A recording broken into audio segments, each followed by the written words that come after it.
Good morning, children. Today we will do a new lesson from the prose textbook Echoes. The lesson is on page 25.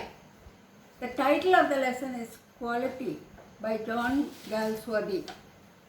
Now you have the introduction to the poet on the opposite page.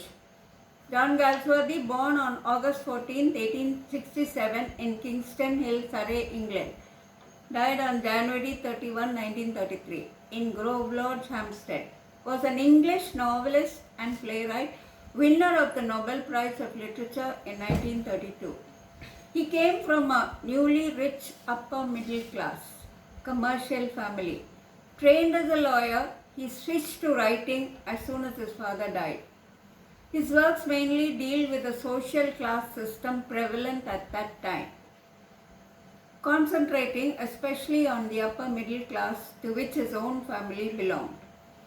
Although he treated his characters sympathetically, he highlighted their narrow-minded snobbishness and suffocating moral values, projecting their acquisitive tendencies as morally wrong. Acquisitive means the eagerness to make money, material wealth. So he deals with issues like that, social issues like that. At the same time, he also campaigned for a variety of causes such as women's rights and animal protection through his writings. All these issues, plus many more related to the hardships faced by people in changing times, are to be found in his short stories as well. Now you are given about two short stories there. We'll go to the last paragraph. In the narrative Quality, published in 1912, Galsworthy poses the issue of hardships that true artists have to face in a shallow, money-mad world that attaches little importance to the ideals of quality and excellence. So quality refers to a certain degree of excellence. We say we want the best quality products from the market. So here we have two brothers who are interested in producing best quality. Now when we read the title Quality, we will think of something, some big production, something great, either clothes or books or something like that. But here these two brothers are involved in the shoemaking business. And in that shoemaking business, they are bringing in quality, that is excellence, the best type of shoes. And it was the time of the Industrial Revolution. Industrial Revolution is the mass produced, goods were mass produced. So handicrafts industries, small cottage industries suffered a lot because they could not compete with the Industrial Revolution, which involved mass production of goods. And maybe the quality was not there, the quality which these two brothers refers to in this lesson. Now, shoes, we don't pay much importance to shoes, but whatever work you do, even if it is making your bed or arranging the books on your table or arranging things in a room, you can do it with a passion. Passion means with a love, with a liking.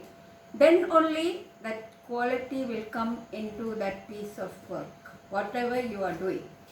So here these two brothers have a passion, a great love for shoemaking. And they don't worry about money. They don't worry about advertisements at all because they are assured, they are confident that the shoes which they make are of the best quality. So, Quality, John Galsworthy, page 25 in the Echoes. I knew him from the days of my early youth. That is, extreme youth refers to early youth. I knew him from the days of my early youth. Because this is one of the brothers who was making shoes. And the I refers to the writer. I knew him from the days of my extreme youth because he made my father's boots. Inhabiting with his elder brother two little shops let into one in a small by street, now no more. It's not there anymore, but then most fashionably placed in the West End. So they are two brothers, and the younger brother is referred to in the beginning. Then the elder brother is also there. That tenement had a certain quiet distinction. It is a quiet place. There is no proper board. There is no sign. But then tenement refers to group of houses or buildings there. But there was a quiet distinction. There is something special about it, even though it is in a very quiet area and there is no proper board also for the shop. There was no sign upon its face that he made for any of the royal family. At that time, he made shoes for some noble people also, but he did not feel any pride about that. He was not proud about that.